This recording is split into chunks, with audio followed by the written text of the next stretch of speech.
Welcome into the Great Debate Show, everybody. We're going to do a quick debate-style argument between two players. I am your host, Professor Chris, and with me is special guest Jordan Richards, contributor to Destination Devy. You can find him on Twitter at ChaboyJRich. How's it going, man? Welcome to the show. I'm great. Thank you much for having me. And honestly, you killed that intro and you killed my Twitter handle. Some people, they trip over the Chaboy. You just flow right through it. That's you can tell you're an experienced host. You know what you're doing. I like that. Thank you so much for having me. I practiced Chaboy in the mirror just over and over and over again. And don't stroke my ego. Don't do it. Because if I win this debate, it's going to be even worse. But I appreciate it. Gracious host. Thanks so much for having me. I'm glad you're on the show, man.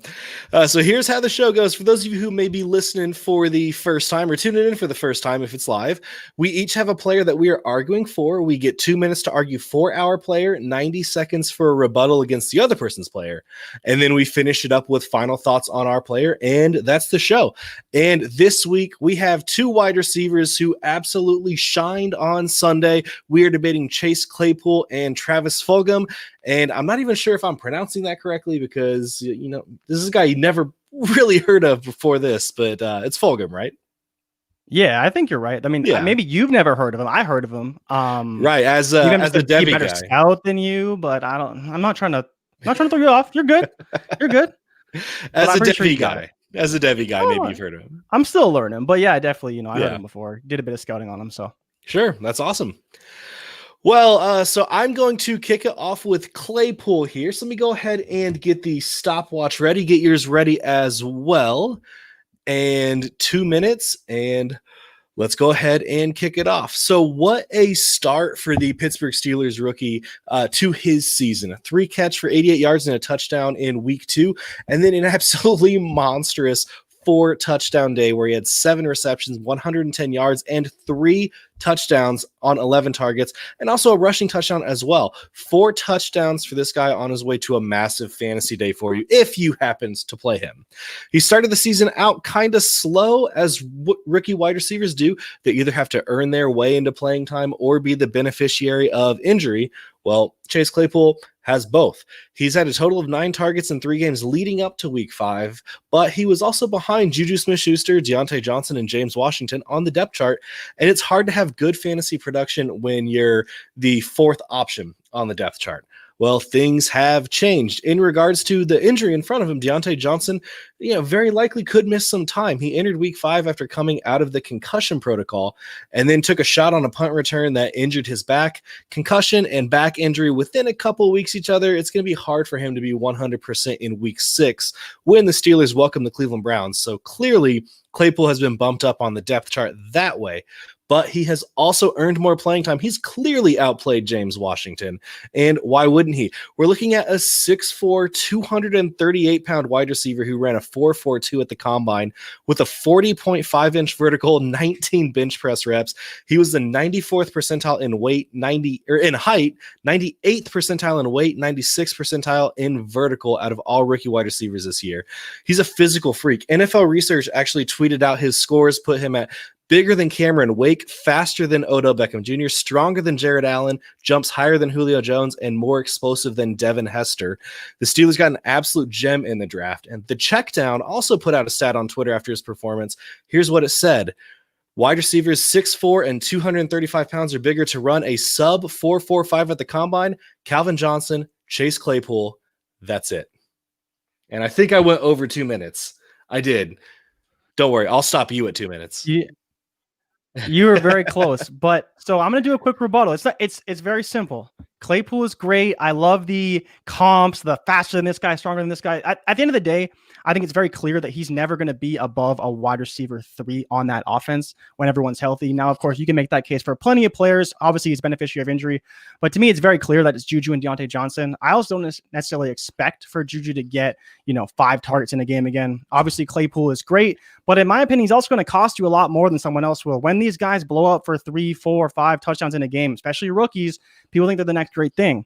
And the biggest problem with Claypool, in my opinion, is he's going to be a little bit touchdown dependent, and it's going to be those long bombs. He's going to stretch the field like James Washington used to. And so you're not necessarily going to start him when you want to start him, and you're going to bench him when you should have started them, and you're never going to know exactly when those targets are going to come. Like you said, unless there's injury. I understand the prolonging of Deontay Johnson's injury, but as far as I'm concerned, he's solidified as at least the wide receiver 3, but I don't know if he can get past Juju and Deontay in targets. I think you're banking more on touchdown upside, those long touchdowns that won't come as often as you hope week to week as far as fantasy goes. The targets obviously at 11 is great, but I do think that that will slow down and Juju may see more targets in more important games going down the stretch. I do agree he is going to cost you much more than Fulgham is this week in Fab. Let's go ahead and move over to Travis Fulgham, though. Jordan, 2 minutes on the clock. Take it away. All right. So, like Chris, maybe you've never heard of Travis Fulgham until last week or this week. He was drafted by the Detroit Lions in the 6th round. He's 6'2", 215, so he has ideal size for an outside wide receiver. Obviously, we all know the injury situation with the Philadelphia Eagles.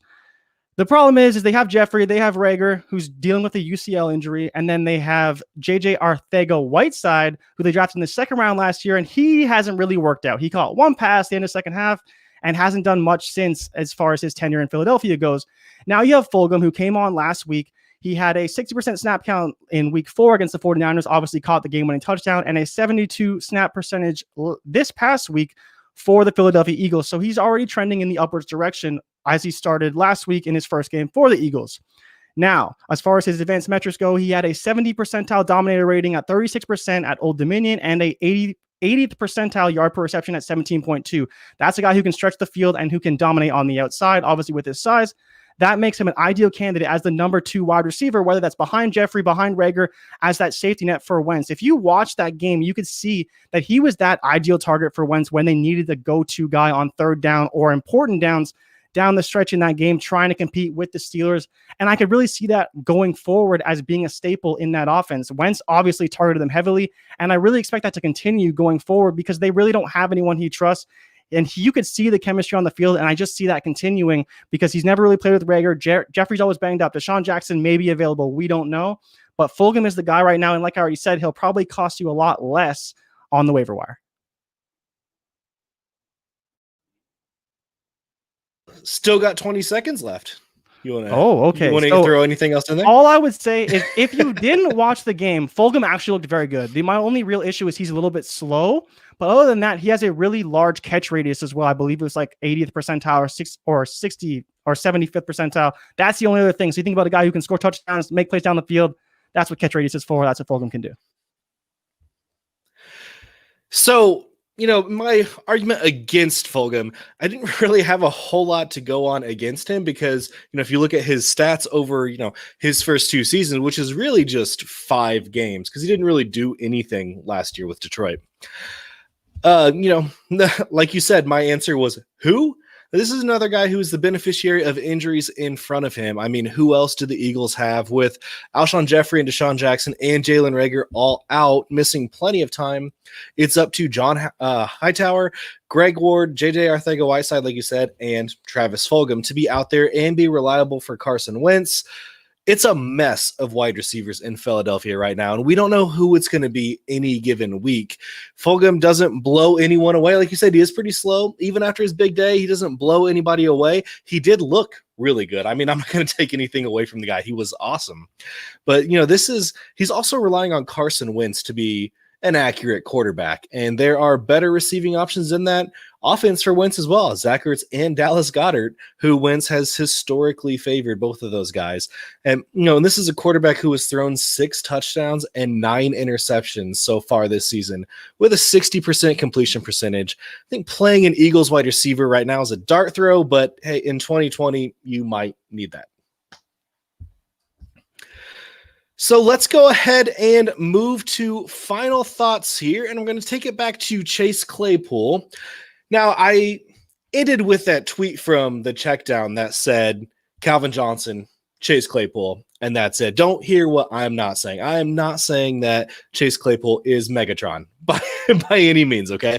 But I'm saying that he is an athletic freak who has the ability to absolute dominate defenders, and we saw that on Sunday as he just burned people over and over. He needs to be rostered in every league, and the Steelers are using him like the Chiefs used Tyreek Hill. He's a deep play guy. He's a threat in the slot, and they're giving him rushing opportunities inside the 10, just like Tyreek Hill.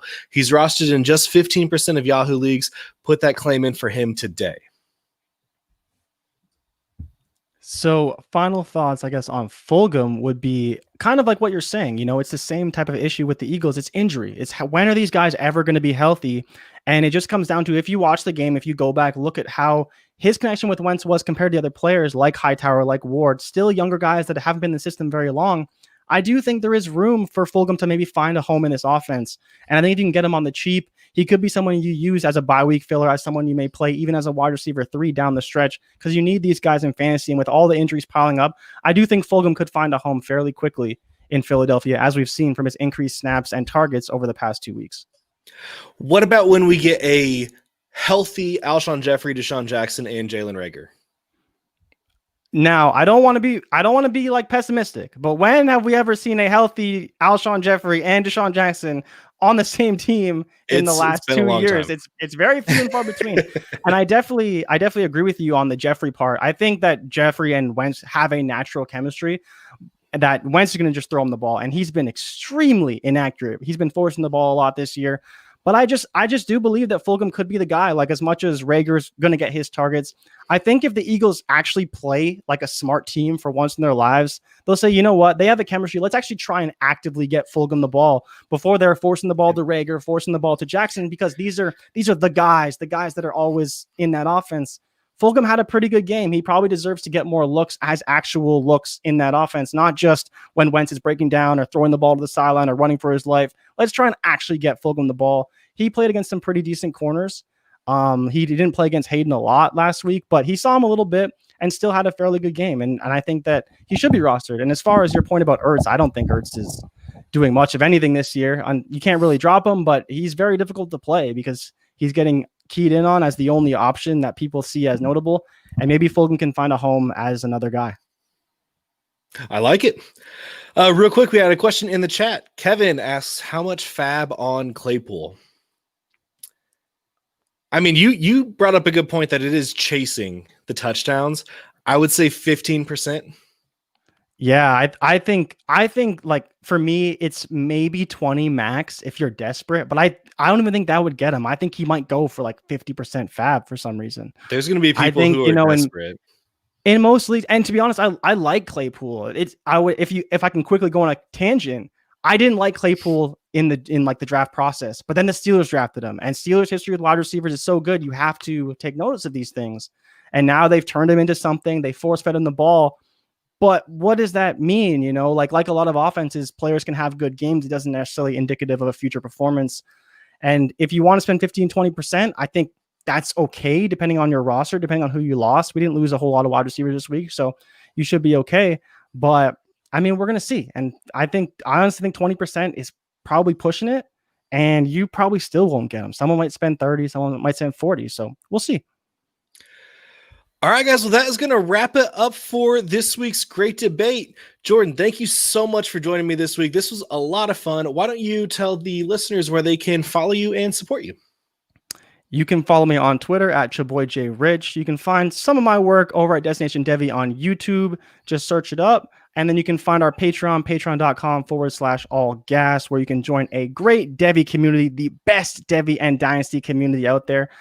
Support Ray GQ, Mr. Ray Garvin over at Destination Devy, and I on the community we are building. I believe it's 150 strong right now.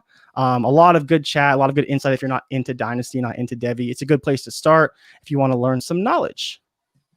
Yeah, this whole campus to Canton is completely new to me, and it's got to take so much work on you guys' part. But what I would say to most people is if you just join one, if you can find one Campus to Canton league, you will know so much more than all your league mates. You will know every player on every team that's relevant. And when it comes to the draft, you're going to know so much more about them because at least you tracked their stats. At least you saw how they were performing in college. It's just a good way to introduce you to the college game if you never played college fantasy, because you learn so many players so fast because you have to. You want to be competitive. All of us play this game to win. And sometimes you play to learn. And I think Campus to Canton is a great way to learn. You may mess things up your first year, but it's a learning process. And you're going to slowly learn how to build that dynasty up. And it helps you across all your leagues. Guys, check out Destination Devy. Also, follow the Sleeper Wire on Twitter at Sleeper Wire Show. I'm on there at Prof_Chris SW. And you can also get at me on the Sleeper app at Professor Chris. Jordan, thanks again, man. This was a lot of fun. Everybody else, thanks for tuning in. We'll catch you next week.